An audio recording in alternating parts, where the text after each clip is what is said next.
Hello, আসসালামু আলাইকুম everyone, welcome back to our channel. তো আজকে আমরা চলে আসছি ইয়েলো জর্জ পার্কে। এখানকার ওয়েদার আজকে খুবই ঠান্ডা এবং খুবই একটা উইন্ডি ওয়েদার। তো তারপরেও আমরা এখানে আজকে এসেছি যেহেতু আজকে একটা উইকেন্ড এবং আমরা অনেক দিন বন্ধ ছিলাম, যেমন তোমরা সবাই জানো রেস্ট্রিকশনের কারণে আমার জন্য।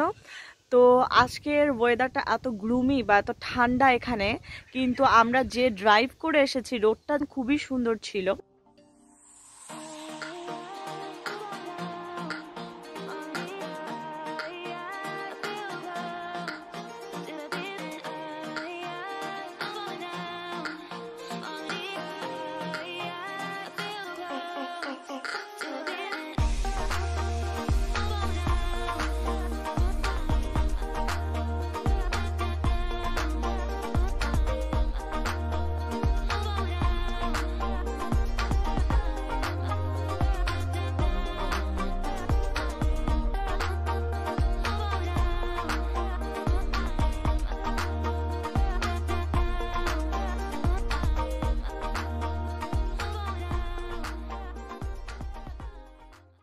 এই জায়গাটাতে যে এসেছি জায়গাটাও খুবই সুন্দর, কিন্তু সমস্যা হচ্ছে এখন রেস্ট্রিকশনের কারণে পার্ক বন্ধ থাকায় 1.1 কিলোমিটার আমাদেরকে কিন্তু হেঁটে এখন ওই ডেস্টিনেশনে চলে যেতে হবে। দ্যাট মিনস যে জায়গাটা আমরা দেখতে এসেছি সেটাতে যেতে গেলে আমাদেরকে 1.1 কিলোমিটার হেঁটে আসতে হবে। অন্যান্য সময়ে পার্কটা খোলা থাকে, রোডগুলো খোলা থাকে। আমি যদি তোমাদেরকে দেখাই যে রোডগুলো এখানকার কেমন, তাহলে তোমরা বুঝতে পারবে যে এখানকার রোডগুলো খোলা থাকে।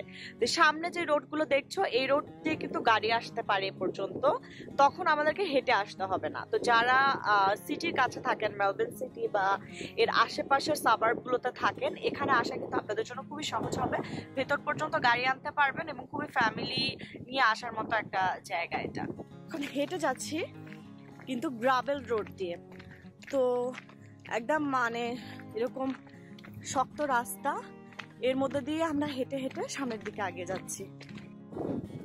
এই যে এই পর্যন্ত কিন্তু এই পার্কের গাড়ি আসা সম্ভব। হ্যাঁ, তো এটা গ্রাভেল রোড আর এখানে হচ্ছে গেট দেওয়া আছে ভিতরে।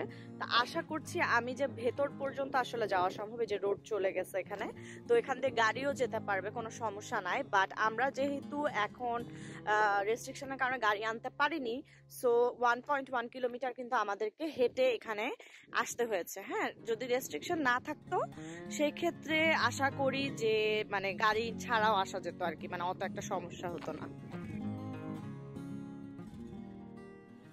পার্কে একদম শুনশান নীরবতা, মেবি ওয়েদারের কারণে। যদিও এখন রেস্ট্রিকশন কমছে, বাট মানুষ এখনো ওইভাবে বাসা থেকে বের হয় না মনে হচ্ছে। যেহেতু এখনো 25 কিলোমিটার রেস্ট্রিকশনটা আছে, এটারও কারণ হতে পারে। আর আজকে ওয়েদারটা একটু গ্লুমি, এই কারণেই আসলে মানুষজন খুব কম। মানুষ কম থাকলেই ভালো লাগে। একদম খালি পার্ক, সো সম্পূর্ণ পার্কটাই বলা যায় এখন এই মুহূর্তে আমাদের দখলে।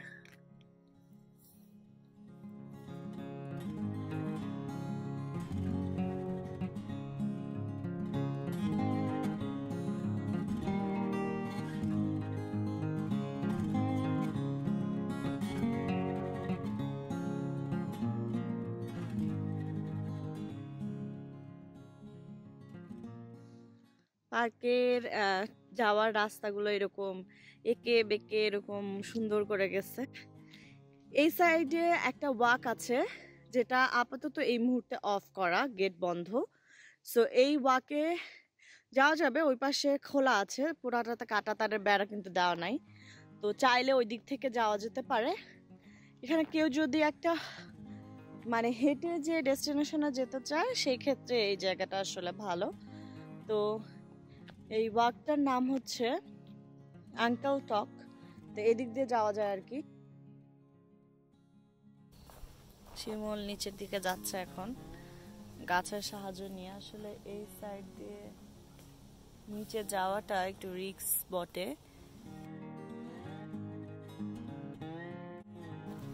শিমুল ওখানে চলে গেছে, হচ্ছে অবস্থা।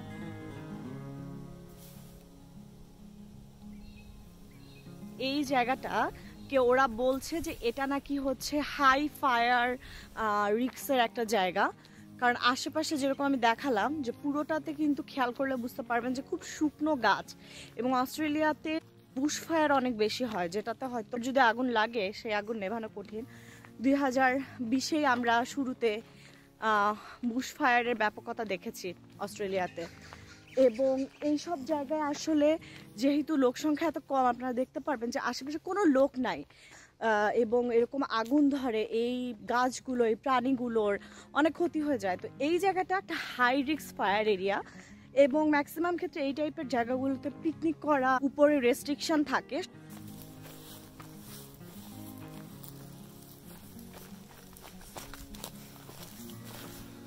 এগুলো হচ্ছে সাইক্লিং ট্র্যাক।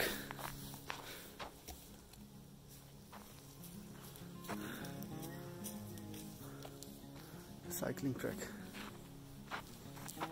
এখানে আরো গভীরে।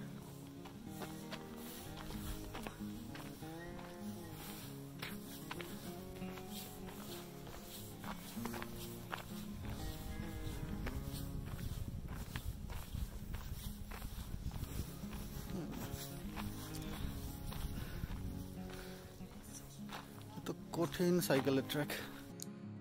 এই পার্কের একটা অনেক বড় জিনিস যেটা শেয়ার করতে চাই, পার্কে কিছু দূর পর পর এরকম কিন্তু কিছু গাইডলাইন এখানে দেওয়া আছে। তো এখানে পুরোপুরি ফায়ার ব্যান, এখানের যে লেকগুলো আছে এখানে সাবমার্জিং অবজেক্ট থাকে, তাই সুইমিং রিকমেন্ডেড করে না এরা। এবং যেমন দেখতে পাচ্ছেন যে যেহেতু কঠিন গভীর খাদ রয়েছে, সেজন্য কিন্তু এখানে বলা আছে যে আমরা যেন সাবধানে থাকি, লাইফ রেস্কিউ করতে কেউ এখানে আসবে না। তো আমরা এখন হেঁটে এই পার্কের ট্র্যাক ধরে চলে যাচ্ছি কিন্তু ব্লু লেকের দিকে।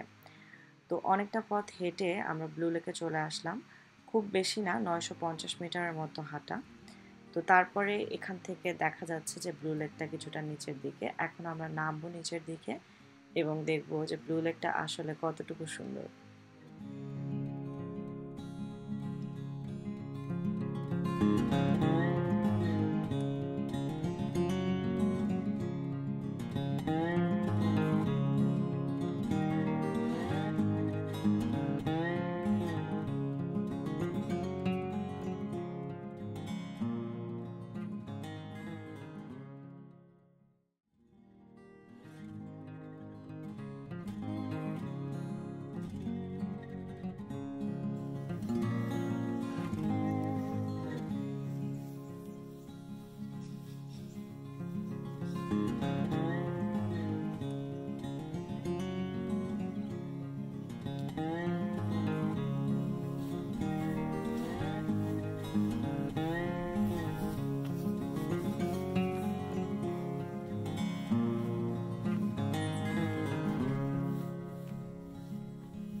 চলে এসেছি, এটা হচ্ছে ব্লু লেক, এখানকার সার্কিট পার্ক হয়ে ভিতরে আসতে হয়। এমনিতে এই জায়গাটা সিটি থেকে অনেক কাছে, আপনাদেরকে যেটা করতে হবে সেটা হচ্ছে অনেকটা পথ হেঁটে আসতে হবে। এই ইয়েলো গাম ট্রিতে আসার পরে ওখান থেকে আমরা ব্লু লেক সার্কিটটা নিয়েছি। তো আপনাদের আসার ক্ষেত্রে যেটা হবে যে ইয়েলো গাম পার্কে ঢোকার পরে ব্লু লেক সার্কিটটা নিয়ে আসতে হবে।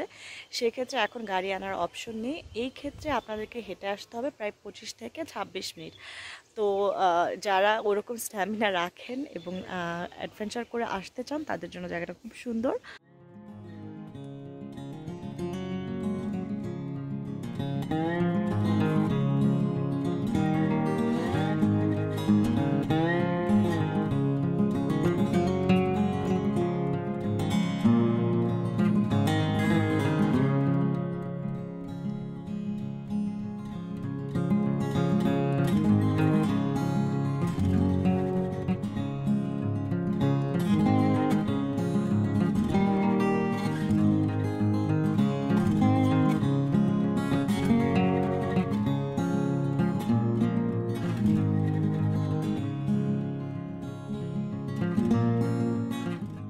সৃষ্টিকর্তার এই নৈসর্গিক সৌন্দর্য দেখতে দেখতে আজকে নিয়ে নিব আপনাদের সবার কাছ থেকে বিদায়। আর বলবো যারা মেলবোর্নের কাছে থাকেন তারা চলে যাবেন এখানে একদিন।